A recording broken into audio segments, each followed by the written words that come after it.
Olá, tudo bem contigo? Seja muito bem-vindo ao Conversa Franca, mudança de hábitos para uma vida mais próspera. Uma iniciativa do programa Cooperação na Ponta do Lápis do Sicredi. Eu sou Thaís Beleze, jornalista, e ao meu lado eu tenho aqui a Michelle Miller, gente. Ela que é escritora, pesquisadora e tem muito conteúdo para compartilhar com vocês, né, Michelle? É isso aí, Thaís. É um prazer estar aqui com você e com vocês, associados e colaboradores, com quem eu vou ter a alegria agora de compartilhar esse conteúdo muito rico de educação financeira nesse e nos próximos 5 episódios. Conteúdo fantástico, viu, gente? Te convido a vir com a gente nestes encontros, onde abrimos espaço para ótimas ideias, insights e muito conhecimento sobre o nosso dinheiro, sobre a maneira como lidamos com o orçamento. Neste tempo de qualidade contigo, vamos discutir fatos do passado, do presente e o que nos sinaliza o futuro da educação financeira. Por isso, traga a família, amigos, associados, quem está próximo a você aí e aproveite o conteúdo que nós iremos te passar. Feito com muito carinho, gente. Inclusive, trazendo referências da cartilha de educação financeira do Banco Central. Gente, é um trabalho prazeroso que agora vem em vários formatos, não é, Michelle? É isso aí. E como curiosidade, os temas abordados aqui estão nessa websérie, em podcast e também em aulas específicas para treinamento. Não vai faltar oportunidade para você se aprofundar e usar de vez a educação financeira a seu favor. E ainda teremos vários convidados, né, Thaís? Sim, convidados especiais, gente, em cada episódio, para nos acompanhar nesta viagem pelo mundo do dinheiro. Entre eles, só para você ter uma ideia aí, nós teremos o monge e mestre em meditação, hoje já o Satyanata, a Mari Ferreira, do perfil @tostãofurado, que é palestrante e especialista em educação financeira. Tem ainda o Erasmo Vieira, mestre em administração e inteligência financeira, entre outros. São profissionais super especiais, cheios de conteúdo incrível para o nosso dia a dia. Então vamos lá? Para te explicar bem certinho, você vai estar com a gente então em 6 episódios. O primeiro, autodisciplina. Depois, produtividade. Na sequência, vamos falar ainda de organização. Discutiremos também a ação, economia e, por último, relacionamentos. Já deu para ter uma ideia? Garanto para vocês que tem muita chance de aprendizado por aqui, viu? Ainda mais porque, sabe por quê? Porque em todos os encontros vamos falar sobre as virtudes. Você sabe o que é uma virtude? Geralmente nós entendemos essa palavra pela perspectiva da nossa cultura, da nossa família. Fato é, pessoal, que ao longo da história, inúmeros filósofos trouxeram explicações sobre o que seria virtude. Sob a ótica de Aristóteles, por exemplo, a virtude é entendida como uma prática e não como sendo um mero conhecimento ou algo natural de cada ser humano. Portanto, para ele se faz necessária a sua prática constante como um hábito. A prática da virtude inclina a pessoa para o bem, que é a busca pela felicidade. E outro grande nome que fez história e vai nos nortear aqui no Conversa Franca é o Benjamin Franklin, que, como já escreveu a nossa pesquisadora Michelle Miller, foi uma mente incansável, que tinha como um dos seus grandes objetivos aprimorar-se como ser humano e agir sobre o comportamento dos leitores. Estamos em ótima companhia, não acha, Michelle? Sim, uma companhia que deixou marcas incríveis na nossa história. Muita gente nem sabe, mas repete as frases, os aforismos de Franklin. Por exemplo, tempo é dinheiro. Você já ouviu falar nessa frase? Com certeza, né? É uma das mais famosas. Outra, a dedicação é a mãe da sorte. Conhece? Bem, vamos trazer vários aforismos ao longo das nossas conversas, justamente porque são frases curtas, mas plenas de sabedoria. Tomara que você goste. E por que escolhemos Benjamin Franklin para este conteúdo sobre educação financeira? Para quem está em dúvida, viu, pessoal, é aquele da carinha estampada na nota de $100 americanos. Mas claro, além disso, Franklin é um dos personagens mais marcantes da história dos Estados Unidos, justamente porque fez e faz muita gente refletir sobre o comportamento humano através dos seus pensamentos, histórias e atitudes. E você ainda pode estar se perguntando, mas por que iremos refletir sobre pensamentos de uma pessoa que viveu em uma época tão diferente, em outro país, numa realidade tão distante?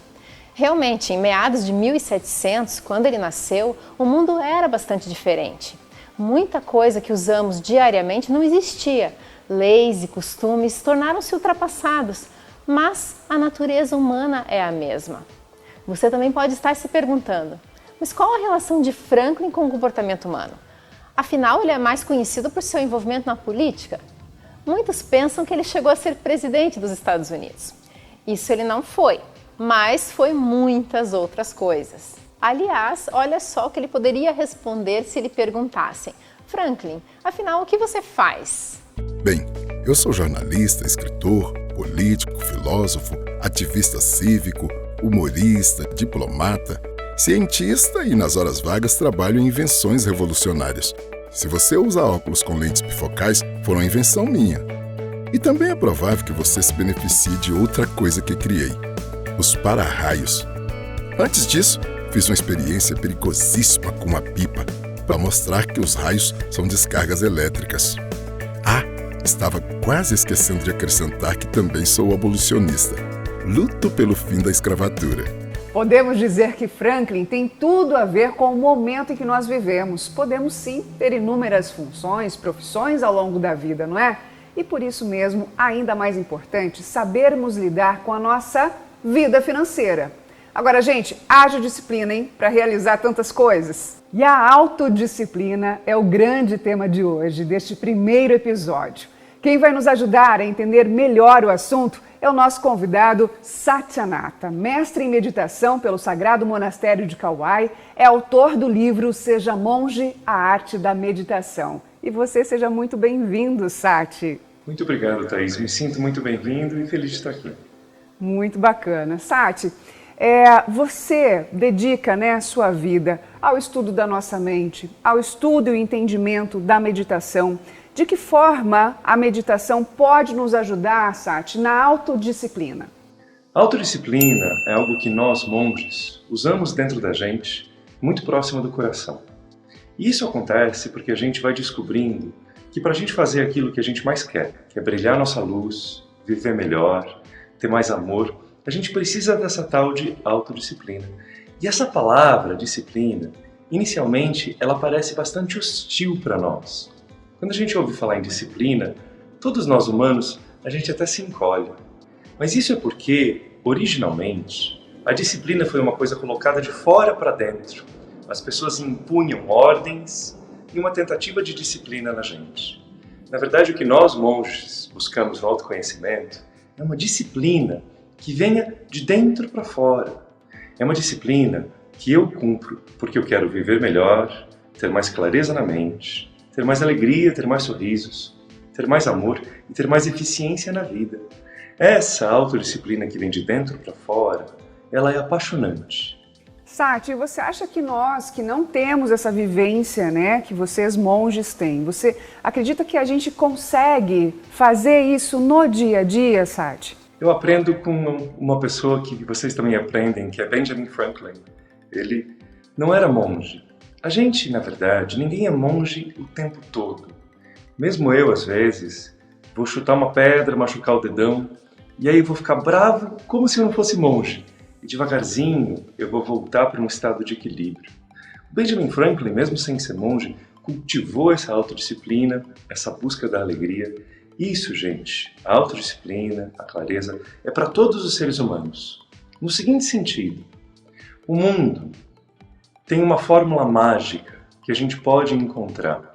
Assim como para fazer o bolo mais gostoso, assim como para criar o carro mecanicamente mais eficiente e veloz, a gente tem uma fórmula. Existe uma fórmula mágica para a nossa vida. E sem a disciplina, você não vai conseguir colocar essa fórmula em movimento. Então, se você, dentro de si, deixar de sentir a disciplina como algo imposta, como algo só de monge, e falar, isso é para todo mundo que quer seguir uma fórmula linda e criar uma vida melhor, isso significa você, isso é para você. Sati, eu considero a autodisciplina a mais importante das virtudes porque ela é a base, Ela nem está listada, na verdade, na lista de virtudes do Franklin, porque ela é a base de todas elas.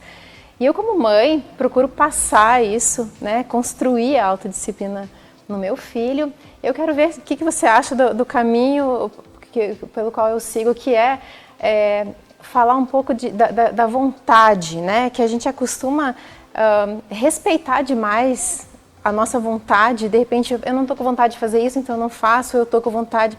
E saber dosar isso, né? E eu trago sempre para ele que para a gente construir autodisciplina é muitas vezes se acostumar a fazer o que não está com vontade e depois a vontade acaba surgindo no processo. Ou, né, muitas vezes fazer aquilo que não está com vontade também. Então eu queria saber de você como que você faz para dosar, né, para temperar, já que a gente vai falar de temperança também, essa questão de fazer o que tem vontade ou não e se a motivação surge nesse processo.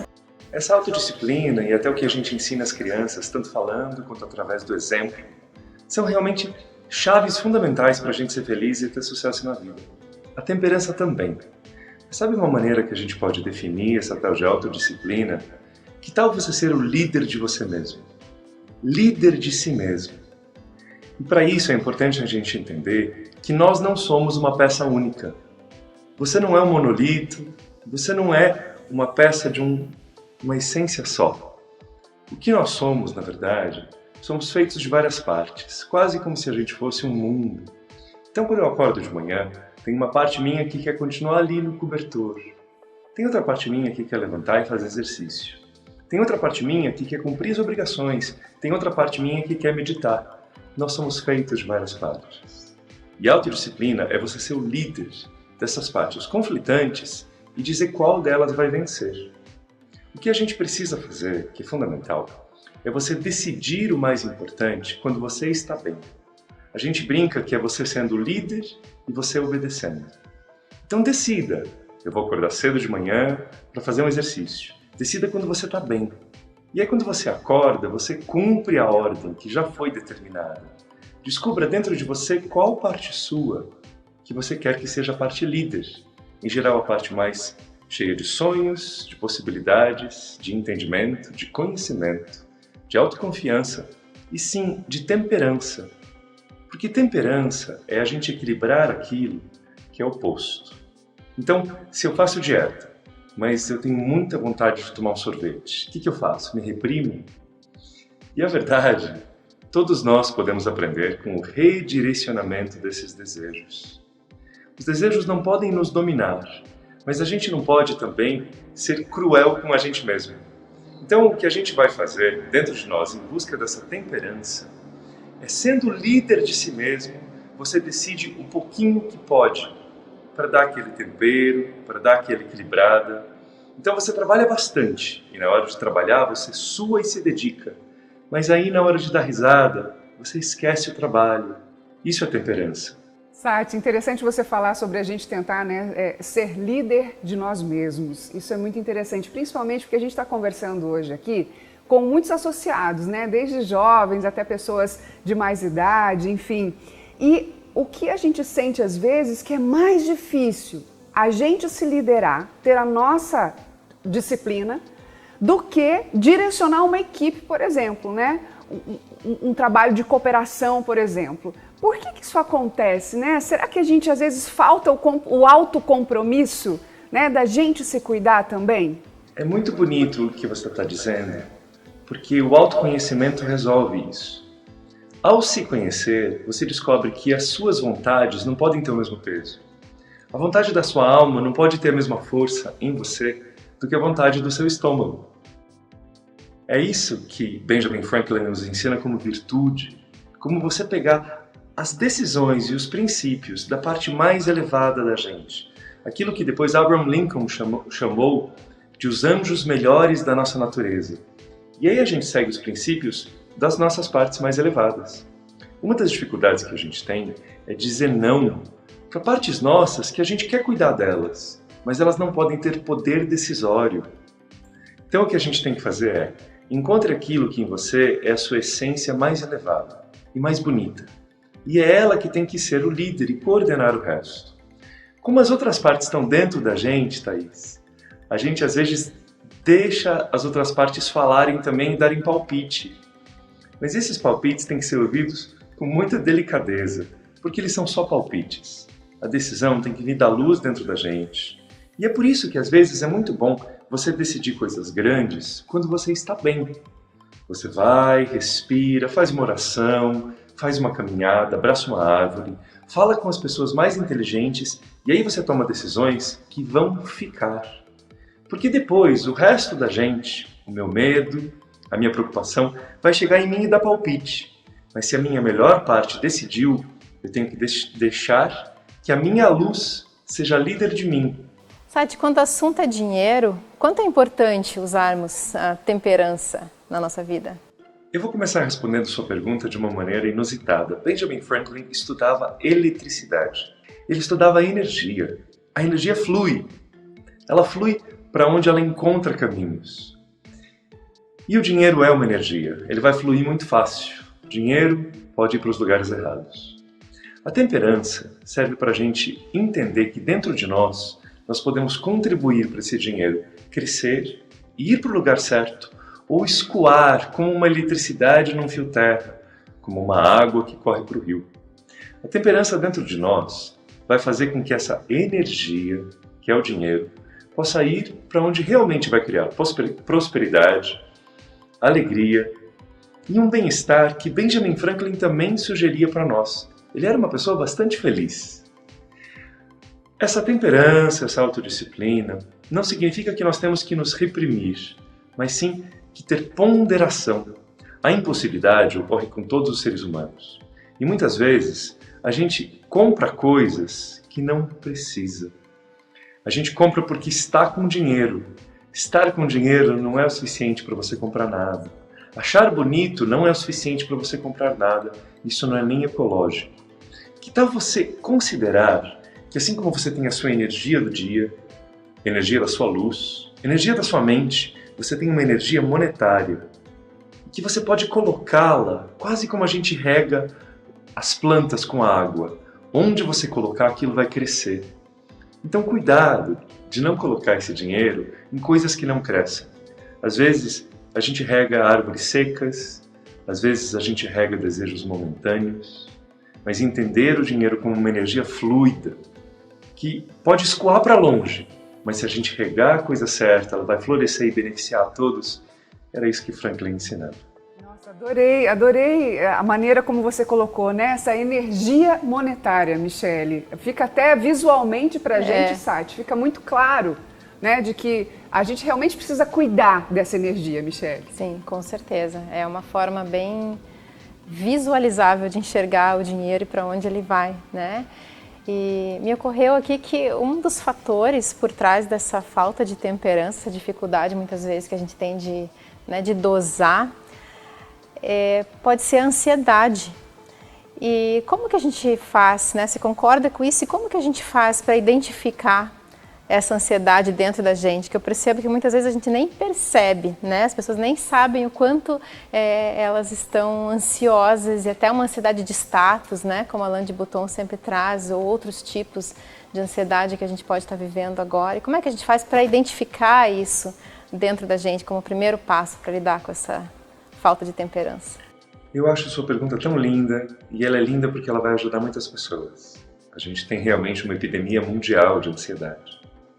A mente da gente é uma maquininha de criar hipóteses. A gente fala, e se acontecer aquilo, e aquilo outro, e aquilo outro?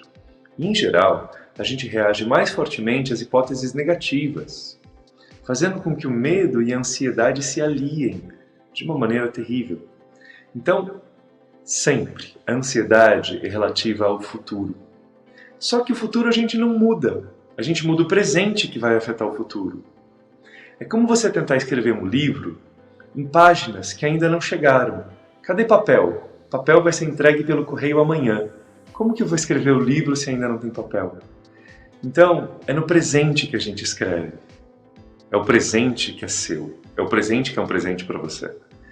E é no presente que a gente vai controlar essa ansiedade. Sempre que a mente for para o futuro, você vai se sentir ansioso. Se pergunta, o que eu posso fazer agora? Talvez estudar alguma coisa, conversar com alguém inteligente, talvez nadar, talvez dar um abraço em alguém que eu ame, talvez respirar fundo. E a respiração é um dos outros sinais de que a gente está ansioso. Quando a gente está ansioso, a gente respira só no topo do peito. Quer ver? Uma pessoa ansiosa é assim: nossa, eu tô com a respiração muito curta, porque, nossa, você não sabe, vai dar tudo errado e eu tô muito ansioso e preocupado. Enquanto que quando a gente respira com o peito inteiro, deixando o ar entrar em todo o tórax, o abdômen, e a gente solta o ar devagar, a gente volta para o presente, o corpo se sente amado, a minha alma brilha, e aí eu consigo lidar com o futuro, começando a construí-lo agora. E o interessante é que a gente, quando é bebê, faz exatamente essa respiração, não é, Sati? Que é essa maior, né, diafragmática aqui. Depois a gente vai perdendo ao longo do tempo, você acho que deixa de prestar atenção no nosso corpo, né? Esse corpo que é um organismo tão fantástico. E eu quero trazer, Sati, mais uma curiosidade aqui sobre o Benjamin Franklin. Ele foi tão produtivo e ao mesmo tempo lidava de uma forma tão cuidadosa e consciente com o dinheiro dele, que aos 40 anos, vejam gente, aos 40 anos ele poderia ter se aposentado e vivido na prosperidade durante décadas. Já pensou que coisa boa, né? A gente com 40 anos, Sati, já ter essa ideia de que a vida está mais ou menos, né? A qualidade de vida estaria mais ou menos garantida. Agora, o conceito de prosperidade mudou muito, Sati. O que você acha? Será que a gente está querendo demais mesmo para a nossa vida e às vezes é o supérfluo? Eu acho que sim, o conceito de prosperidade é um conceito diferente. Ainda mais se a gente olhar a vida do Benjamin Franklin. Ele foi bastante feliz com o que ele tinha e depois ele utilizou o dinheiro para beneficiar outros, aquela abundância extra. O que acontece é que lá em 1780 e hoje, nós temos uma distribuição, uma possibilidade de objetos, desfrutes, viagens que antes não existiam. Benjamin Franklin não podia comprar um Porsche, mas a verdade é, será que ele precisava daquilo para ser feliz? Essa abundância de escolhas, opções e possibilidades, ela trouxe uma confusão para o que é realmente abundância. Abundância, gente, é você estar pleno em tudo que você sente dentro, em todas as suas possibilidades, mas isso não quer dizer necessariamente de você precisar ser múltiplo. Uma pessoa, meditando comigo, me perguntou: e se eu quiser ter uma vida de luxo? Eu vou ser feliz? E aí eu expliquei: olha, se você tiver 2 casas lindas, você pode ser muito feliz. Se você tiver 20 casas, não. Porque você vai se sentir fragmentado. E aí você vai estar saciando um monte de desejos momentâneos sem encontrar uma felicidade interna. Então, qualidade de vida, qualidade do momento, qualidade até dos objetos que a gente compra, qualidade da respiração, qualidade da alma. Isso sim, isso é abundância, isso sim a gente pode buscar. Mas uma multiplicidade que só nos confunde, isso é um mal moderno. Benjamin Franklin se cuidava contra isso. Então, como dizia um mestre meu, você tem que observar os seus pensamentos. Às vezes, os pensamentos saem um levando ao outro e a gente, quando vai ver, nem está mais com a própria opinião na cabeça. Está com uma opinião que foi colocada pela mídia, por um amigo, por um desejo falso, por um anúncio de alguma coisa. A gente, para entender esse fluir dos pensamentos e encontrar quem a gente realmente é, precisa de um pouco de silêncio, mas principalmente precisa observar os efeitos da vida na gente. Porque os objetos, os relacionamentos, eles importam na medida que eles nos afetam. Se é uma pessoa que sempre que ela chega, você se sente incentivado a ser melhor, se sente valorizado, essa pessoa tem um efeito positivo, mantenha ela no seu círculo. Agora, quando você compra um objeto só porque ele é bonito e só para causar inveja nos outros, aquilo só vai te drenar. Não é o que a gente quer manter. É melhorar dia a dia, né, Sati? E olha, outro fato interessante sobre Ben Franklin é que ele resolveu que não iria parar não, mesmo já com mais idade. Na verdade, a estabilidade financeira lhe garantiu o tempo necessário para que ele investisse em algo importante para ele e com retorno financeiro incerto. As suas invenções científicas, as suas descobertas, entre elas o fato dos raios serem descargas elétricas. Aliás, feito que é considerado por alguns historiadores e biógrafos como uma de suas conquistas mais importantes, não é, Michele? Com certeza. Ele ainda dedicou uma grande parte da sua vida ao aperfeiçoamento do seu próprio caráter. O grande objetivo de Franklin era ser uma pessoa virtuosa, que age de forma prudente e ética. Para isso, ele refletiu muito sobre as virtudes e criou uma lista com aquelas que ele considerou as mais importantes. Depois, planejou como exercitar cada uma. E olha só essa lista, gente, com algumas das virtudes, que interessante. Tem aí a temperança, a moderação, que a gente já tem falado bastante aqui, né? Não coma até ficar farto, não beba para ficar alterado, evite os extremos. Vem também a virtude do silêncio. Fale apenas se for para o benefício seu ou de outros. A ordem. Tem um lugar para cada coisa e um horário para cada atividade. A resolução. Resolva executar o que planejou e execute sem desistir. Frugalidade. Não faça despesas que não forem para o seu bem ou de outros. Não gaste mais do que o necessário. Produtividade. Não desperdice tempo, empregue-o em coisas úteis e corte as ações desnecessárias. Tem ainda a honestidade. Não recorra à enganação, à ilusão. Pense de forma ingênua e justa. E quando falar, fale de forma adequada. E a limpeza, gente. Não tolere falta de limpeza no corpo, nas roupas ou na sua casa. Tranquilidade. Não se incomode demais com bagatelas, incidentes comuns ou coisas que estão fora do seu controle. Humildade. Haja como Jesus ou Sócrates. Sati, são tantas virtudes interessantes, eu fico pensando se uma vida inteira é suficiente para a gente aprender tanto, né? É o lifelong learning, ter essa paciência também da gente ir aos poucos exercitando cada virtude, Sati. Parece que é muita coisa, né? Mas sabe o que é muito bonito da gente pensar? O aprendizado de tudo isso é o aprendizado mais importante de todos. Porque se a gente conseguir acertar essas coisas, todas as outras, a nossa carreira, nossa vida afetiva, tudo isso vai andar de maneira muito boa, muito fluida. Então, talvez seja esse o segredo. Às vezes a gente está por aí reclamando do mundo e tentando consertar o que está fora da gente. Sendo que, seguindo o ensinamento de Benjamin Franklin, se a gente consertar as alavancas e o ajuste fino de dentro de nós, aí sim, a gente com muito mais força e clareza, com mais temperança e mais virtude, com mais inteligência e mais alegria, a gente consegue melhorar a nossa vida primeiro e depois melhorar o mundo, mas tudo começa na gente. Quando então eu perco a paciência com cuidar de mim, atingir alguma coisa que me faria alguém melhor, é porque eu preciso redirecionar as minhas prioridades.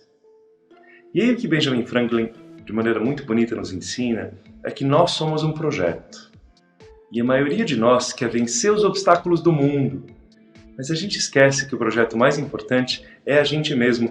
E dá para ver que Franklin foi um projeto dele mesmo.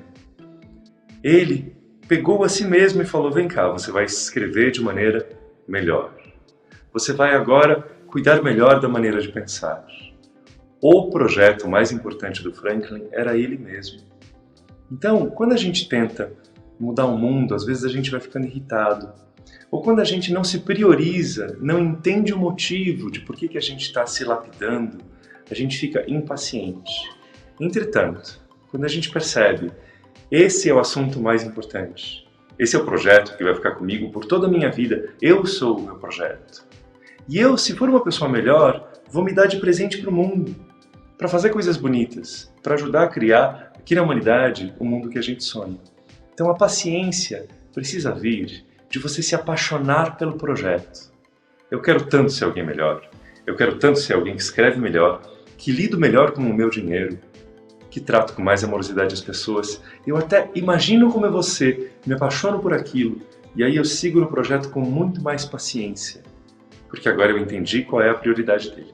Sati, antes da gente terminar, nós estamos aqui nesse projeto, né, no Conversa Franca, porque nós queremos passar conteúdos, ideias, bons insights, para que exista a educação financeira, que a gente olhe para esse dinheiro como uma energia monetária, como você disse. Antes da gente finalizar, que virtude você acredita ser realmente assim necessária quando a gente fala nessa relação nossa com o dinheiro, Sati? Para mim, o que me protege muito é uma abrangência da consciência. Eu preciso estar com uma consciência grande. A gente pode traduzir isso em uma palavra só, que é a seguinte: observar antes de agir. Se eu observo tudo, de onde vem o meu desejo? Quanto que tem dessa energia monetária? A quem vai beneficiar? Quanto tempo eu tenho para fazer isso? Quando eu observo, o meu processo cognitivo e a minha inteligência têm tempo de agir. Se eu observo bastante, se eu acalmo as minhas emoções, aí as minhas decisões são muito melhores. Então, observar a mente pensando, observar a consciência, dar tempo ao tempo desse processo decisório, isso para mim é fundamental para decidir tudo que é importante na vida. Muito obrigada, Sati. Olha, queremos te agradecer demais por ter estado aqui com a gente nesse primeiro Conversa Franca, que está cheio de convidados incríveis, Sati. Muito obrigada pela sua experiência, seu tempo, por compartilhar o seu conhecimento com a gente. Humildemente agradeço. Tem sido uma delícia estar aqui com vocês e conversar com todo mundo que vai nos ver. Obrigada, Sati. Tchau, tchau. E para ir finalizando esse nosso primeiro episódio, eu quero falar contigo sobre um dos textos escritos por Franklin, O Sábio e o Boêmio, Prazeres do Sentido versus Prazeres Divinos.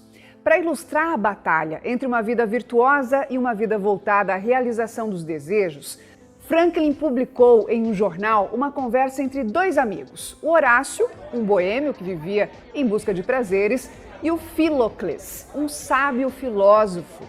O Horácio voltava seus dias à autogratificação, ou seja, em busca de formas de agradar a si próprio. Tudo aquilo que era bom ele fazia em excesso e evitava fazer o que não lhe dava prazer. Com isso, acabou com algumas dificuldades e foi se aconselhar com Filocles, que parecia lidar muito bem com os problemas da vida. O filósofo lhe disse que a causa por trás dos seus problemas era simples.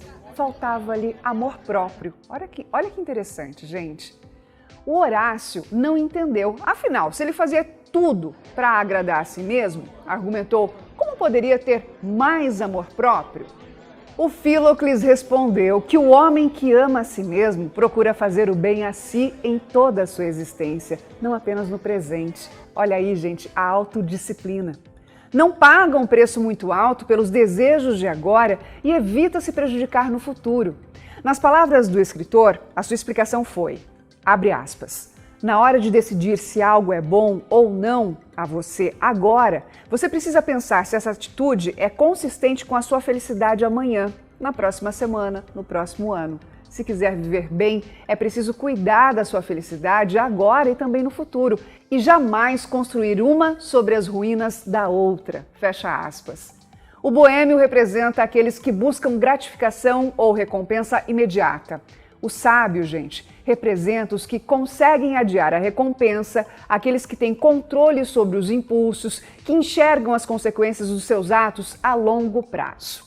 O filósofo resume isso com sua característica clareza. Os prazeres do corpo acabam quando acaba a ação, mas os prazeres divinos continuam mesmo quando a ação termina e se expandem para além das nossas mãos por reflexo. Nós vamos ficando por aqui neste primeiro episódio sobre autodisciplina. Tomara que você tenha aproveitado, viu, gente? E logo voltaremos com mais conhecimento para você.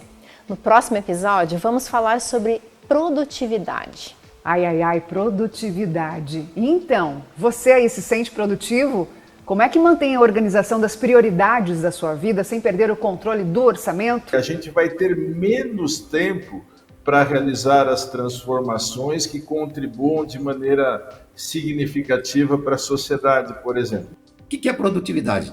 Na verdade, diz assim, produtividade é fazer mais com o mesmo ou fazer o mesmo com menos. Não perca, gente, te esperamos com mais conteúdos relevantes. Virtudes, histórias reais e muito atuais de Benjamin Franklin, dos nossos convidados que nos ajudam também a ir em frente com o nosso equilíbrio financeiro. Nos vemos então, hein? Até mais!